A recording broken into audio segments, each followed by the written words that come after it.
पार्थ, जब रात्रि अपने पंखों को फैला लेती है और समस्त संसार निद्रा के आलिंगन में लीन हो जाता है, तब भी कुछ चित्त विचलित आत्माएं अपने ही विचारों के युद्ध में घिर जाती हैं। तू भी उन्हीं में से प्रतीत होता है।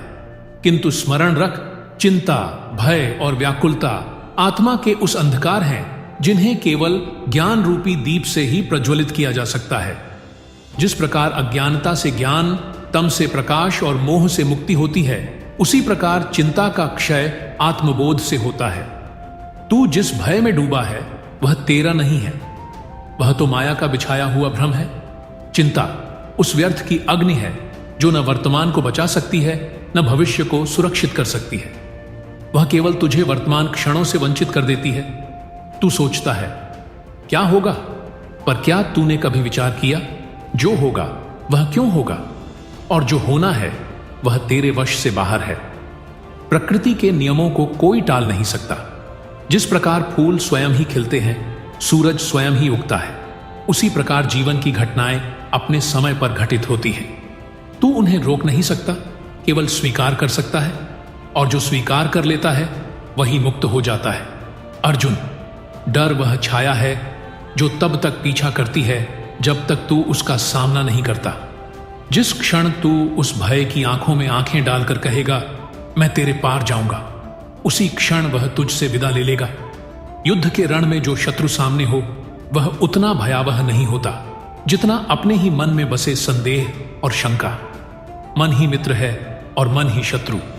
हे धनंजय, तेरे भीतर वही आत्मा स्थित है जो संपूर्ण ब्रह्मांड का संचालन करती है।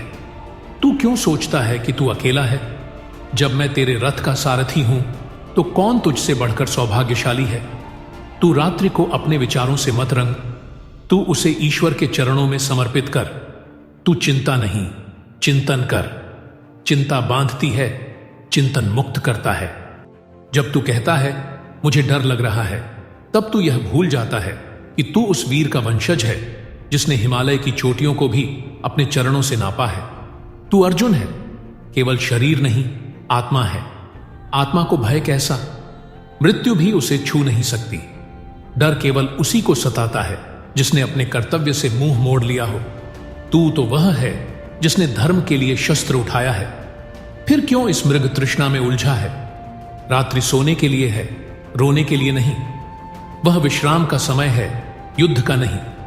तू अपने समस्त संकल्प, समस्त थकान, समस्त चिंता मेरे चरणों में अर्पित कर। देख, जब तू सोता है तो प्राणवायु तुझसे पूछती नहीं कि क्या उसे चलना चाहिए या नहीं। हृदय धड़कता है बिना तेरे आदेश के। उसी प्रकार जीवन भी अपने मार्ग पर चलता रहेगा। तू केवल साक्षी बन जा। याद रख, जिसने रात्रि के अंधकार में भी विश्वास की ज्योत जला ली, उसी के भीतर प्रभात सबसे पहले उतरता है। चिंता का अंत तब होता है जब तू अपने आप को ईश्वर के चरणों में पूर्णतः समर्पित कर देता है। जब तू कहता है जो होगा मेरे प्रभु की इच्छा से होगा और मैं उसे सहर्ष स्वीकार करता हूं। हे वीर योद्धा, बेचैनी उस विचार का नाम है जो बार बार कहता है कुछ छूट रहा है, किंतु तेरे लिए कुछ भी छूट नहीं सकता, क्योंकि जो तेरे लिए है वह तुझ तक अवश्य आएगा, और जो तेरा नहीं वह लाख पकड़ने पर भी नहीं रुकेगा। समर्पण का अर्थ है संपूर्ण विश्वासी भाव। तू मेरी शरण में है। क्या कभी सूर्य की किरणों ने स्वयं की चिंता की है? नहीं, क्योंकि वह जानती हैं सूर्य उनके पीछे है। उसी प्रकार तू जान, तेरे पीछे मैं हूं। हे अर्जुन, रात्रि के समय जब संसार अपने शयन में लीन हो जाए, तब तू मुझे स्मरण कर। मेरी वाणी को अंतःकरण में धारण कर। यह संवाद केवल शब्द नहीं, ब्रह्म वाक्य है। सांसें धीरे हों, चित्त शांत हो और अंतःकरण में मेरा नाम हो कृष्ण कृष्ण कृष्ण। बस, फिर न चिंता रहेगी, न डर, न बेचैनी। आज के पश्चात यदि तेरा मन डगमगाए तो इस संवाद को पुनः स्मरण करना। जैसे मैंने युद्ध भूमि में तुझे संभाला, वैसे ही मैं हर रात्रि तुझे थाम लूंगा। अब तू शांति से विश्राम कर। तेरे रथ का सारथी तेरे स्वप्नों का भी रक्षक है।